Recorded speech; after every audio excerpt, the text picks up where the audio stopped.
এখনো এমন কত শয়তান আছে যারা সারা রাত তাসের আড্ডায় আছে, ওদের বিরক্ত নাই, ওদের বিরক্ত হয় না। যখন গাজায় কলকে টানে, গাজা কলকে যখন টানে তখন ওরা শান্তি পায়, ওদের কাছে বিরক্ত লাগে না। মদ গাজা ইয়াবা যখন খায় তখন ওদের কাছে কষ্ট লাগে না। কষ্ট লাগে মসজিদে আসলে ইমাম সাহেব যদি একটু কেরাত লম্ব করে অথবা তাশাহুদ পড়তে যদি একটু দেরি হয় করে কুতা শুরু করে দেয়।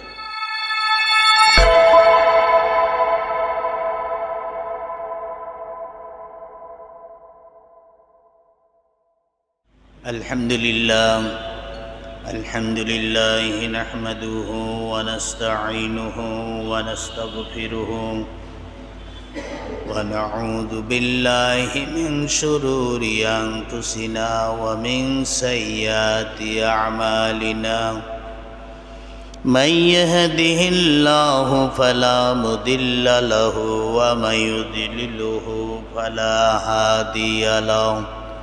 ونشهد أن لا إله إلا الله وحده لا شريك له ونشهد أن سيدنا وسندنا وحبيبنا ومولانا محمدا عبده ورسوله الذي أرسله بالحق بشيرا ونذيرا وداعيا إلى الله بإذنه وسراجا منيرا.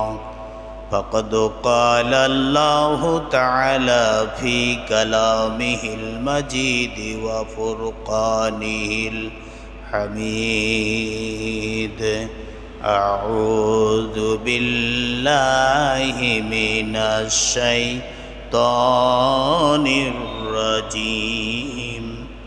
بسم الله الرحمن الرحيم. قل إن صلاتي ونسكي ومحياي ومماتي لله رب العالمين. وقال الله تعالى: واستعينوا بالصبر والصلاة وإنها لكبيرة إلا على الخاشعين. وقال النبي صلى الله عليه وسلم عن جابر رضي الله تعالى عنه قال: قال رسول الله صلى الله عليه وسلم: بين العبد وبين الكفر ترك الصلاة.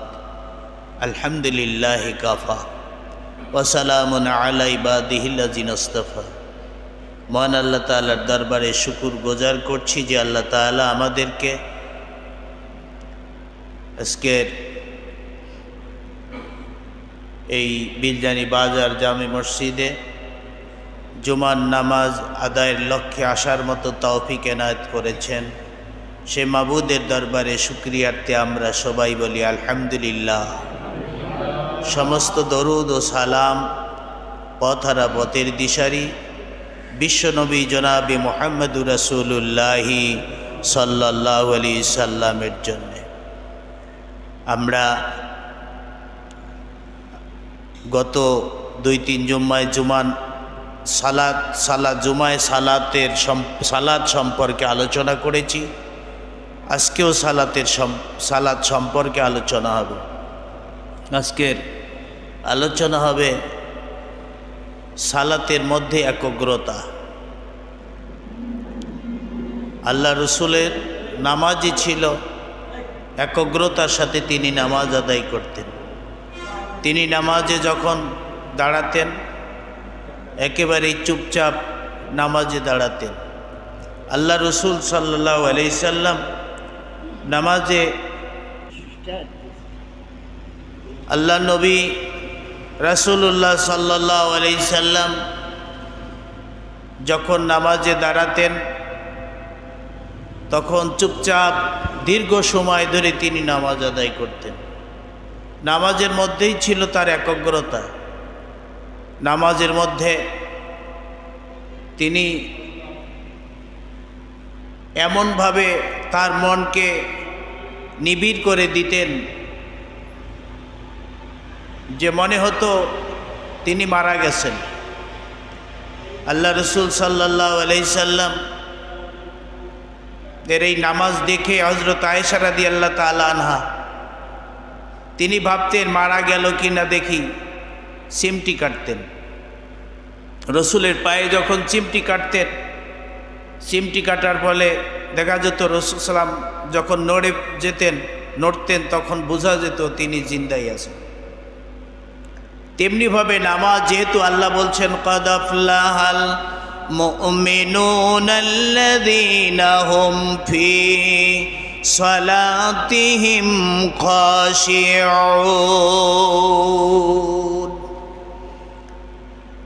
নামাজের মধ্যে ওই সমস্ত মুমিনেরাই সফলতা লাভ করে যারা ভয় করে, যারা খুশু সাথে নামাজ আদায় করে। তারপর নামাজের মধ্যে এত মগ্ন হয়ে পড়তেন যে নামাজের মধ্যে কোনো সাউন্ড নাই, কোনো শব্দ নাই। এইভাবে যিনি নামাজ পড়েন তিনি সত্যিকার আল্লাহ তাআলা সন্তুষ্টি অর্জন করতে পারেন বা তার পক্ষেই করা সম্ভব। ভাইরা আমার, আল্লাহ বললেন হাফিজু আলা সালাত, হাফিজু আলা সালাতি সালাতিল বুস্তা কুমু লিল্লাহি কানিতিন। তোমরা কুমু এসফে ফাইলের ছেগা, কুমু তোমরা দাঁড়িয়ে যাও, আমরের হুকুম করছেন আল্লাহ তাআলা। কুমু লিল্লাহ, তোমরা দাঁড়িয়ে যাও, একগ্রতার সাথে দাঁড়িয়ে যাও, লিল্লাহি আল্লাহর জন্য। বান্দা যখন আল্লাহর জন্য দাঁড়ায় তখন আল্লাহ বান্দার হয়ে যায়। সুবহানাল্লাহ। কানিতিন শব্দের অর্থই কোনো দিক খেয়াল থাকবে না, একগ্রতার সাথে নামাজ আদায় করতে হবে। আমাদের মধ্যে অনেকেই নামাজ পড়ে, নামাজের মধ্যে কোনো খুশু নাই, নামাজের মধ্যে কোনো সময়ে আল্লাহর ভয় নাই, নামাজের মধ্যে বিভিন্ন চিন্তা ফেকের, এমনকি এদিক ওদিক পর্যন্ত তাকায় নামাজিরা। সে নামাজ হয় না। যে ব্যক্তি, যে মুসল্লি নামাজে দাঁড়িয়ে এদিক ওদিক তাকায়, সেই মুসল্লির নামাজ কশ্চিনকালে হয় না। এই জন্যে আল্লাহ বলতেছেন কুমু তোমরা দাঁড়িয়ে যাও, লিল্লাহি কানিতিন একগ্রতার সাথে। নামাজের মধ্যে যদি একগ্রতা না থাকে তাহলে সে নামাজ হয় না। আল্লাহ রাব্বুল আলামিন বলেন কুল ইন্না সালাতি ওয়া নুসুকি ওয়া মাহইয়ায়া ওয়া মামাতি লিল্লাহি রাব্বিল আলামিন। ইন্না সালাতি ওয়া নুসুকি, আমার নামাজ, আমার কোরবানি, আমার হায়াত, আমার মৌত সব আল্লাহর জন্যে। আল্লাহর জন্যে যতক্ষণ আমার নামাজ না হবে, আমার হায়াত, আমার মৌত যখন আল্লাহর জন্যে না হবে, ততক্ষণ আমি একজন মুমিন হিসাবে আল্লাহর দরবারে স্বীকৃতি লাভ করতে পারবো না।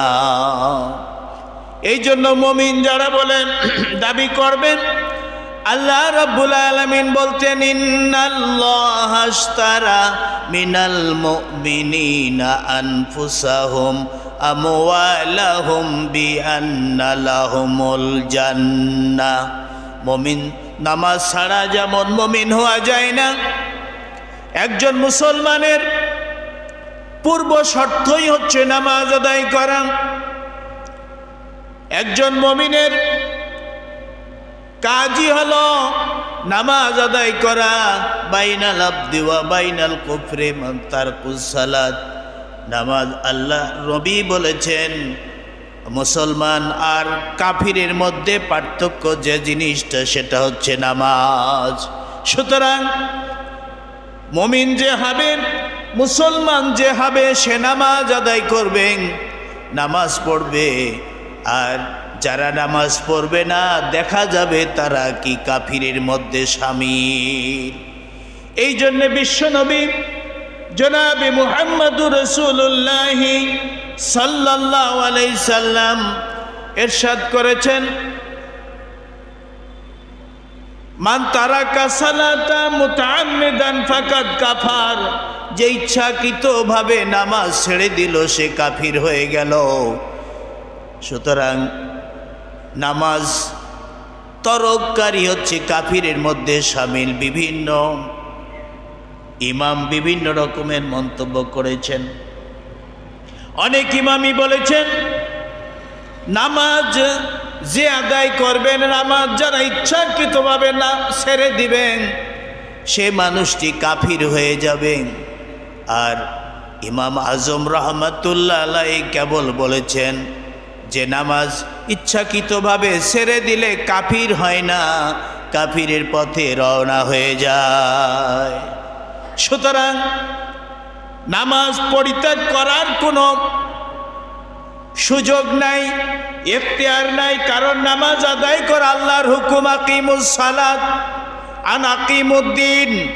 আল্লাহ বলছেন নামাজ কায়েম করো, দিন প্রতিষ্ঠা করো। এই জন্যে নামাজ ছাড়া কোনো উপায় নাই। বিশ্বনবী মুহাম্মদুর রাসূলুল্লাহ সাল্লাল্লাহু আলাইহি সাল্লাম অসুস্থ হয়ে পড়লেন।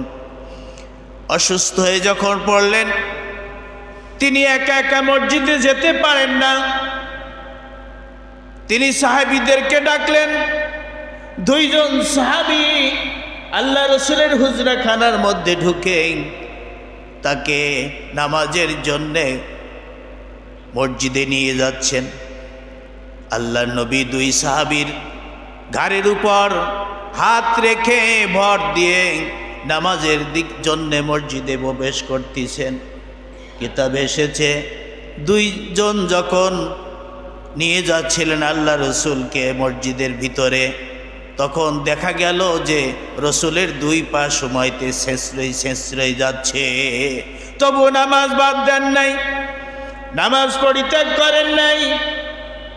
তার জীবনে এক ওয়াক্ত নামাজ তিনি কাজা করেন নাই। সেই রসুলের উম্মত আমরা যদি সেই রসুলের উম্মত হয়ে আমরা যদি নামাজ কাজা করি, নামাজ বাদ দিই, তাহলে আল্লাহর নবী কিয়ামতের ময়দানে আমাদেরকে নামাজি হিসাবে চিহ্নিত করতে পারবেন না। আল্লাহ রাব্বুল আলামিন তাই বলেন, সীমাউহুম বুজু তারাউহুম রুকআন সুজ্জাদাই ইয়াবতাগুনা ফাদলাম মিনাল্লাহি ওয়া রিদওয়ানা।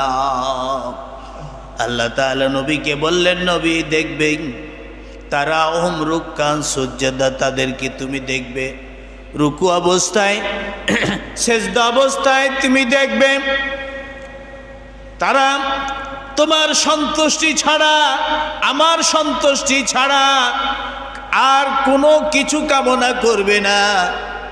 তারা হুম রুকআন সুজ্জাদা ইয়াবতাগুনা ফাদলা মিনাল্লাহি ওয়া রিদওয়ানা, আল্লাহর সন্তুষ্টি ছাড়া তারা আর কোনো কিছু কামনা করবে না নামাজের মধ্যে। নামাজে আল্লাহর সন্তুষ্টি কামনা করবে। আল্লাহ বলছেন সীমাউহুম বুজুম মিন আসারি সুজুদ, কিয়ামতের ময়দানে তারা যে সেজদা করছে, রুকু করছে, কিয়ামতের ময়দানে তাদের সেজদার নমুনা তাদের কপালে দেখা যাবে। তাদের কপালে আলোক ছাটা বের হবে, নূরের আলোকে ঝকমক ঝকমক করতে থাকবে। কিয়ামতের ময়দানে আল্লাহ নবীর উম্মতেরা যখন বলবেন, ইয়া রাসূলুল্লাহ, ইয়া হাবিবাল্লাহ, আজকে কিয়ামতের ময়দান শুরু হয়ে গেছে, আমরা তো বিপদের মধ্যে পড়েছি, আপনি আমাদের জন্যে আল্লাহর দরবারে সুপারিশ করেন। আল্লাহর নবী সেজদায় পড়ে থাকবেন, মাকামে মাহমুদা নবী আল্লাহর দরগায় হপ্ত দিবস রবিন তিনি পড়িয়া সেজদায় বলবেন আল্লাহ ডেকে আর বলবেন ডেকে, আল্লাহ তাআলা উঠো হে মোর নবী, তোমার যত আরজি আমি পূরণ করব সবই। সবাই বলি সুবহানাল্লাহ। আল্লাহর নবী সিজদা থেকে মাথা উঠাবেন, উঠায় তিনি উম্মতের জন্য সুপারিশ করবেন।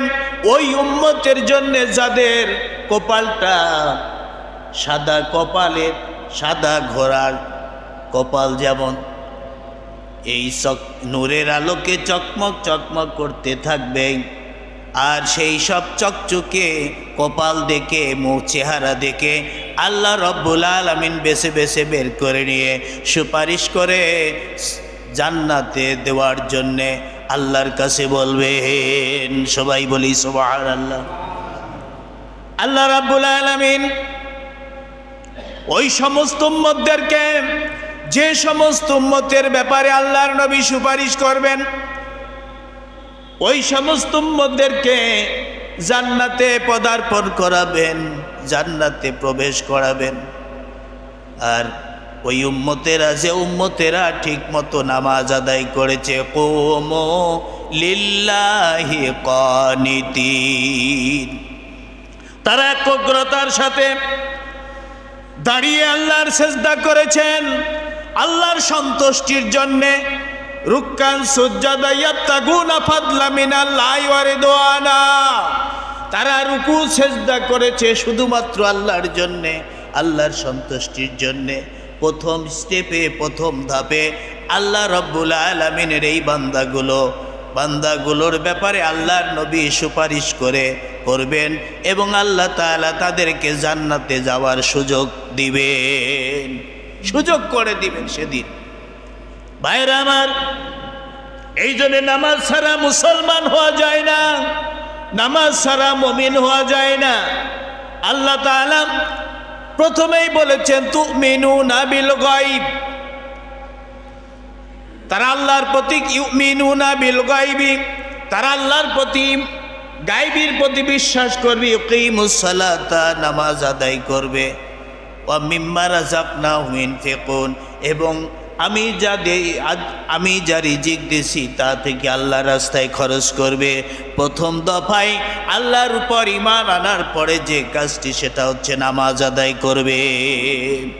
ভাইরা আমার, বন্ধুরা আমার, বিশ্বনবী জনাবে মুহাম্মদুর রাসূলুল্লাহ সাল্লাল্লাহু আলাইহি সাল্লাম যখন নামাজে দাঁড়াতেন, নামাজে দাঁড়ানোর পরে ছন ছন ছন ছন করে আওয়াজ হতো। তিনি এমনভাবে নামাজ আদায় করেন, আল্লাহর ভয়ে তার দেহটা কাঁপতে থাকতো। তিনি এইভাবে নামাজ আদায় করেছেন।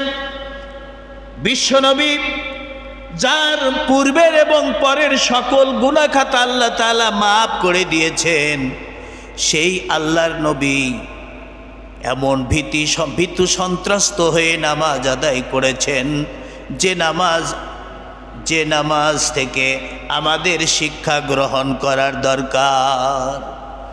আল্লাহর নবী এই জন্য বলেছেন, সাল্লু কামা রাআইতুমুনি উসাল্লি, তোমরা সেইভাবে নামাজ পড়ো যেভাবে আমাদেরকে নামাজ পড়তে দেখেছো। এখন প্রশ্ন হলো, কেউ প্রশ্ন করতে পারেন, আমরা তো রাসূলের নামাজ দেখি নাই, কিভাবে আমরা নামাজ পড়ব? আল্লাহর নবীর নামাজ বই পুস্তকে, তাফসিরে উল্লেখ করা হয়েছে এবং আলেম ওলামারা ওয়াজ নসিহত করছেন নামাজের ব্যাপারে। সুতরাং আল্লাহ রসুল কিভাবে নামাজ পড়েছেন, সেইভাবেই নামাজ সকলের আদায় করতে হবে।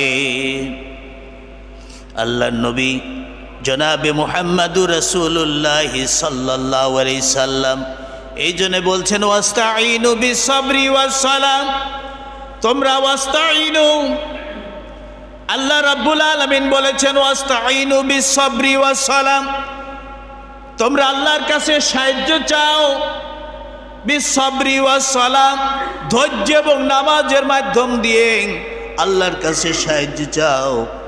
ইন্নাহা লা কাবীরাতুন ইল্লা আলাল খাশিঈন, নামাজ পড়া ইন্নাহা লাকাবীরাতুন, নিশ্চয়ই উহা কঠিন কাজ। আর কিন্তু যারা আল্লাহকে ভয় করে চলে, ইন্নাহা লাকাবীরাতুন ইল্লা আলাল খাশিন, আল্লাহ ইল্লা করে ইস্তিসনা করেছেন, আলাদা করেছেন। নামাজ কঠিন কাজ, কিন্তু তাদের জন্য নয় যারা আল্লাহকে ভয় করে চলে। আল্লাহর ভয় যাদের মধ্যে আছে তারা এক ওয়াক্ত নামাজ কাজা করে না। কথা ঠিক কিনা? আর যাদের মধ্যে আল্লাহর ভয় নাই, মুখে মুখে যতই বলুক আমরা আল্লাহকে ভয় করি, ও আল্লাহর ভয় না। আল্লাহর ভয়ের প্রমাণ হয় হচ্ছে নামাজ। আসসালাত আসসালাত আসসালাত, সালাত ছাড়া যিনি নামাজ পড়বেন না তার মধ্যে ভয় নাই। আর সেই নামাজি হতে হবে আল্লাহর ভয় ভীতির সাথে, একগ্রতার সাথে নামাজ আদায় করতে হবে। নামাজ পড়লাম আর বেরিয়ে গেলাম, যা ইচ্ছা তাই করলাম, তা হবে না, তা হবে না। আল্লাহ নবীর কথা বলতেছিলাম, বিশ্বনবী যখন নামাজে গেলেন, নামাজ আদায় করলেন, তারপরে আবার অসুস্থ হয়ে পড়লেন, কখনো হুঁশ কখনো বেহুশ হয়ে পড়েন আল্লাহর নবীর অনুমতিতে হযরত আবু বকর রাদিয়াল্লাহু তাআলা আনহুর নেতৃত্বে নামাজ শুরু হয়ে গেছে। মসজিদে নববীতে নামাজ শুরু হয়ে গেছে।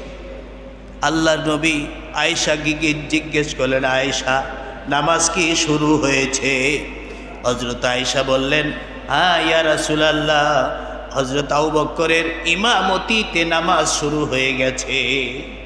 আল্লাহর নবী তখন তার হুঁশ ছিলেন।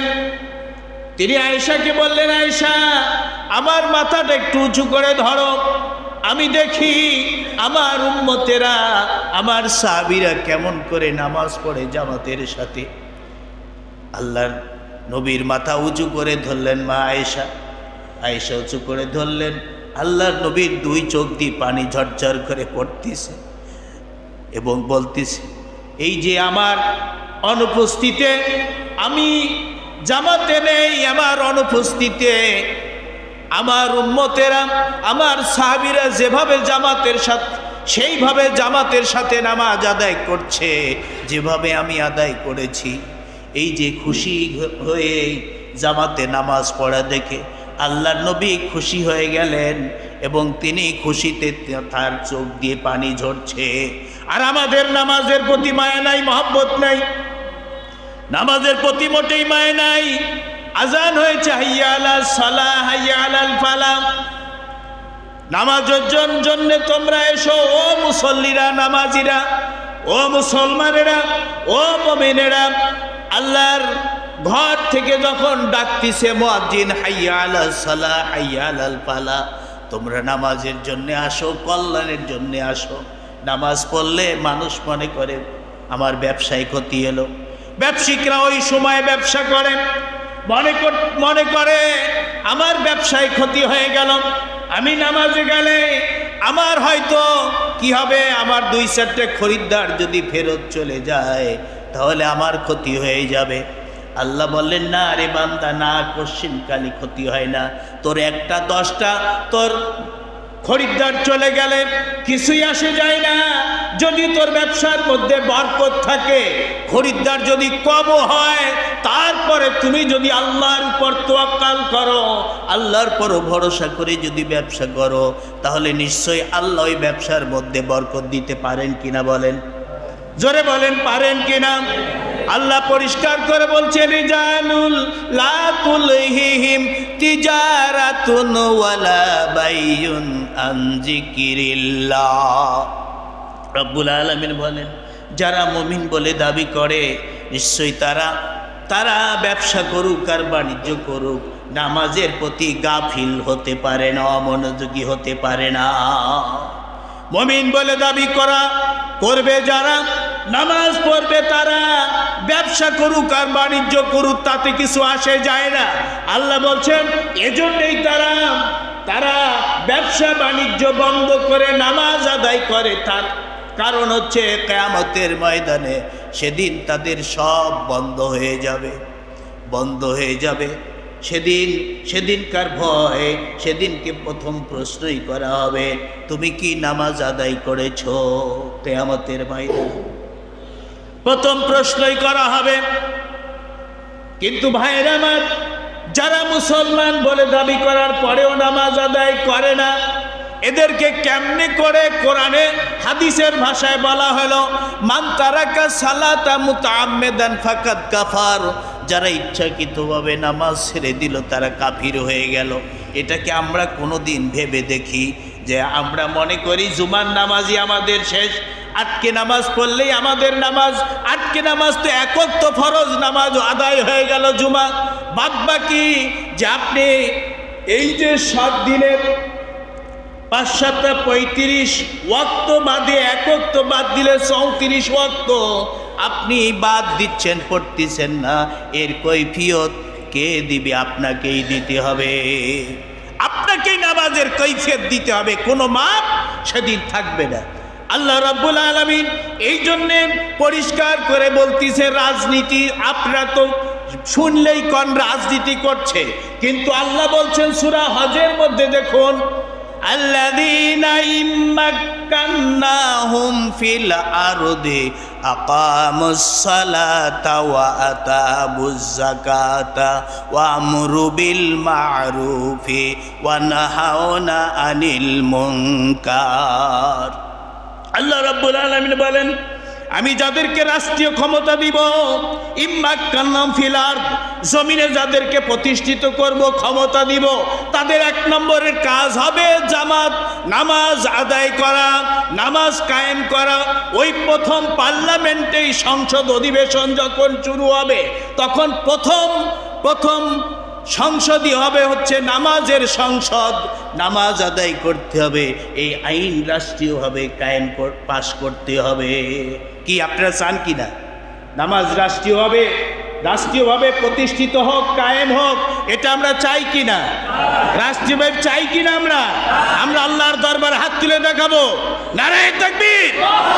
আল্লাহ তুমি কবুল করে নাও। রাষ্ট্রীয়ভাবে নামাজ প্রতিষ্ঠা করা কার হুকুম? আল্লাহর হুকুম। রাষ্ট্র চালায় কারা? আল্লাহর না আল্লাহর বান্দারা? আল্লাহর বান্দারা চালায় না? আল্লাহর বান্দারা চালায় যখন আল্লাহর হুকুম, আল্লাহর বান্দারা যখন জমিনে প্রতিষ্ঠিত হবে, জমিনে যখন আল্লাহর সত্যিকার খলিফা নিযুক্ত হবে, তখন তাদের উপর 1 নম্বরে ফরজ হচ্ছে রাষ্ট্রীয়ভাবে নামাজ কায়েম করা। কোনো রাষ্ট্রপ্রধান যদি নামাজ কায়েম না করে, নামাজের আইন যদি সংসদ অধিবেশনে না আনে, তাহলে মনে করতে হবে ও সবচেয়ে বড় মুনাফিক মুসলমান।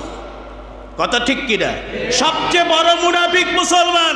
কারণ মুনাফিকেরা নামাজ ঠিক মতো পড়েও না, মুনাফিকরা চায় না সে দেশে নামাজ প্রতিষ্ঠিত হোক।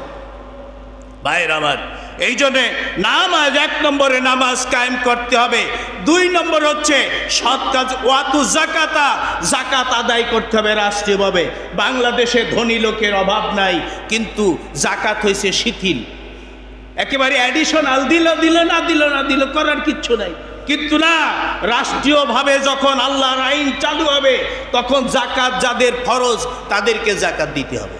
আর জাকাত দিলে কি ওই রাষ্ট্র খাবে নাকি? রাষ্ট্রের লোকজন খাবে? ক্ষমতাসীন লোকেরা খাবে না। আপনার দেশের গরিব, এতিম, মিসকিন যারা, তারাই কিন্তু পাবে।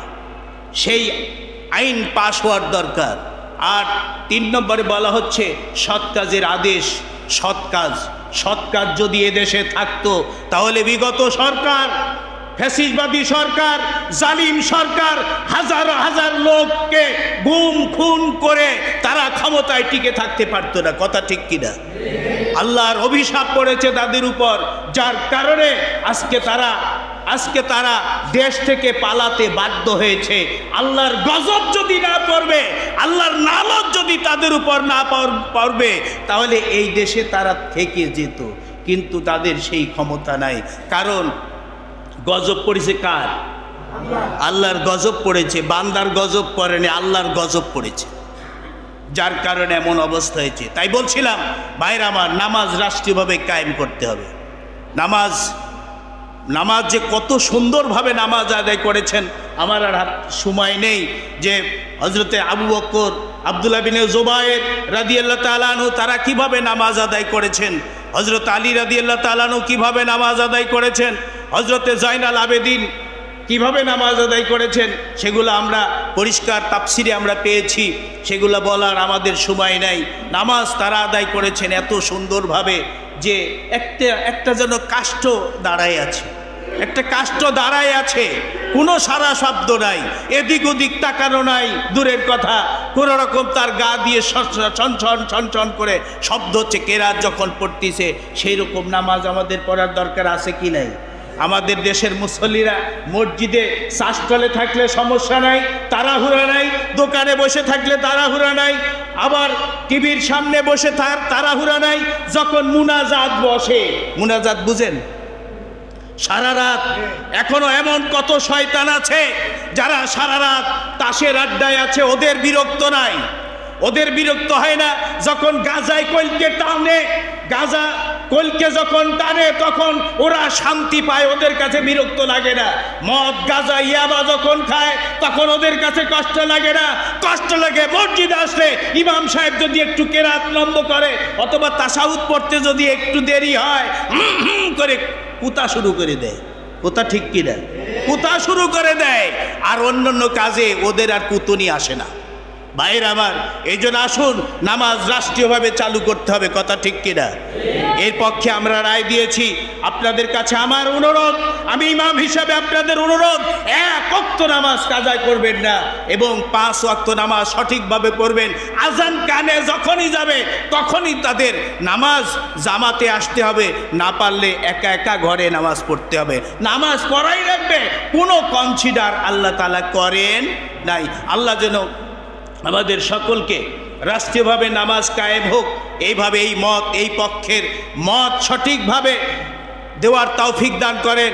সেই সাথে আমাদেরকে খুশুর সাথে খুলুসিয়ার সাথে আমাদেরকে আল্লাহ তাআলার সন্তুষ্টি আদায়ের লক্ষ্যে যেন আমরা আল্লাহর সেজদা করতে পারি, ইবাদত বন্দি করতে পারি, প্রতিদিন 5 ওয়াক্ত নামাজ জামাতে আদায় করতে পারি। আল্লাহ যেন তৌফিক দান করেন। সবাই বলি আমিন। ওয়া আখিরে দাওয়ানা আলহামদুলিল্লাহি রাব্বিল আলামিন।